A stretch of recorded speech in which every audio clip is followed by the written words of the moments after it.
আসসালামু আলাইকুম। আমি আজকে আসছি দিনাজপুরে। দিনাজপুরে সকালবেলা উঠে দেখি কুয়াশা। গ্রামে এত কুয়াশা থেকে পুরাই মাথা নষ্ট।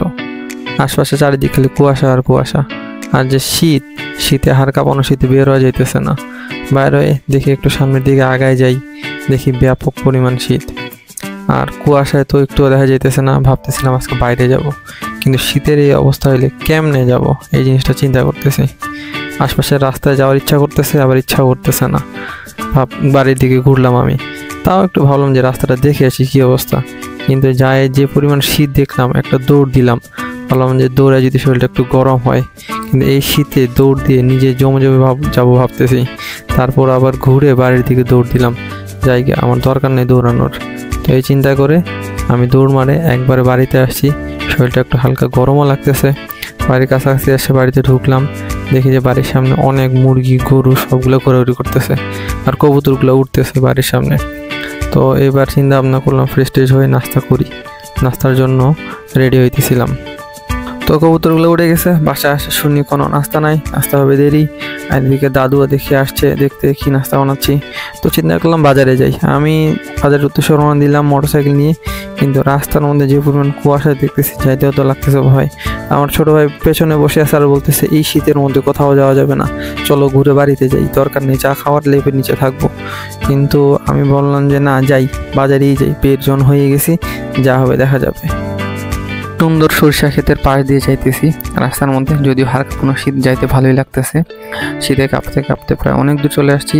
বাজার আমার বাড়ি থেকে 1 কিলোমিটার দূরে। আর পাশে দেখছেন যে এগুলো পুরো ফাঁকা মাঠ, এগুলাতে ধান চাষ হয়, ভুট্টা চাষ হয়। তো শীতে কাঁপতে কাঁপতে যাওয়ার পরেও আমরা অবশেষে বাজারে চলে আসছি। বাজারে চা খাবো, এখানে চা খাইয়ে দেয়। আমরা বাড়ির উদ্দেশ্যে রওনা দিই, বাড়িতে আসি এবং বাড়িতে থেকে নাস্তা হয়ে গেছে। আমাদের সাথে মুরগি বিড়ালগুলোও আসছে। তো ভাবলাম ওদেরকেও দিয়ে দিই, ওরাও সকলের নাস্তা করে নিক। তো এই যে বিড়ালটা খাইতেছে, কাছ থেকে দেখাইতেছি, এ আবার দেখে ভয় পাবে এখনই।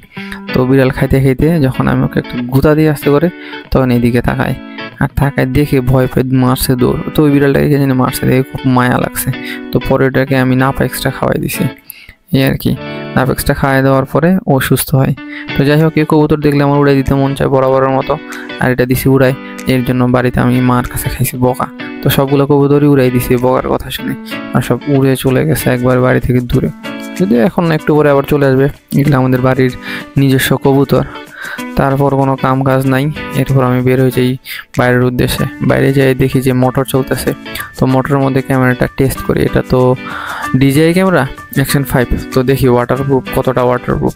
পানির নিচে চুবাই চুবাই সুন্দর সুন্দর ভিডিও করি। তো পানির নিচে দেখি সুন্দর ভিডিও আসছে, ভিডিওগুলো দেখতে ভালোই লাগতেছে। আর পানির নিচে একবার পুরো ক্লিয়ার, যার কারণে কিছু ছোট ছোট ভিডিও ক্লিপ নিই। তো ভাবলাম যে ক্লিপগুলো তো সুন্দরই আসছে, তো এটা ভ্লগের মধ্যে অ্যাড করে দেওয়া যায়। তো দিলাম ডেইলি ভ্লগে অ্যাড করে, এই আর কি চলতেছে। আশেপাশে আবার এখানে আদিবাসী গ্রাম আছে, ওখানে বিয়ে হইতেছে। তো যাই হোক, ওদের বিয়েতে যাইনি, কারণ ওদের বিয়েতে বিভিন্ন রকম মদ খায়, যার কারণে যাইনি আর কি। তো পানির মধ্যে কিছুক্ষণ চুবায় টেস্ট করছি যে কীরকম ভিডিও নিতে পারে। শেষ করে আমি আশপাশের ধান গাছের যে বীজ আছে, এগুলার পাশ দিয়ে একটা ভিডিও নিছি ছোটো করে, যদিও খুব একটা ভালো নেই, তারপরও নিছি আর কি।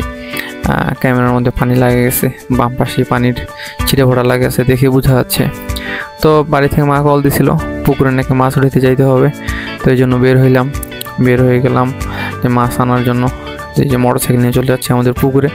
আমাদের পুকুরটা বেশি দূরে না, বাড়ি থেকে একটু সামনে গেলেই আমরা চলে যাব পুকুরে।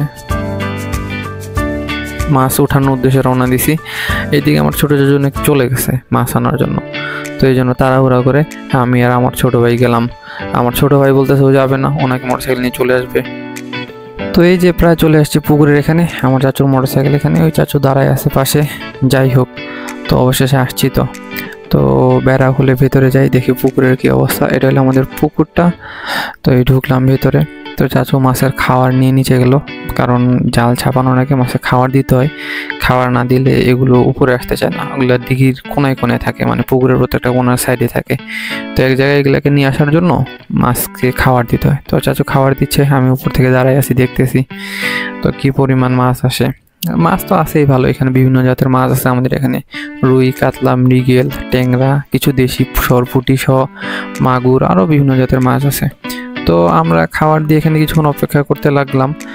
খাবার দাওয়া শেষ হইলে তো এখানে অপেক্ষা করতে লাগলাম যে কি পরিমাণ মাছ আসে দেখি। চাচু অনেকগুলা খাবার নিছে, তো সবগুলাই দিতে আছে। পুকুরের আশপাশে আমাদের কিছু ফুলের গাছও আছে, এখন শীতকালে ওগুলো মারা গেছে। শীতকালীন ফুল গাছগুলো এখন হয় নাই, লাগানো হয়নি।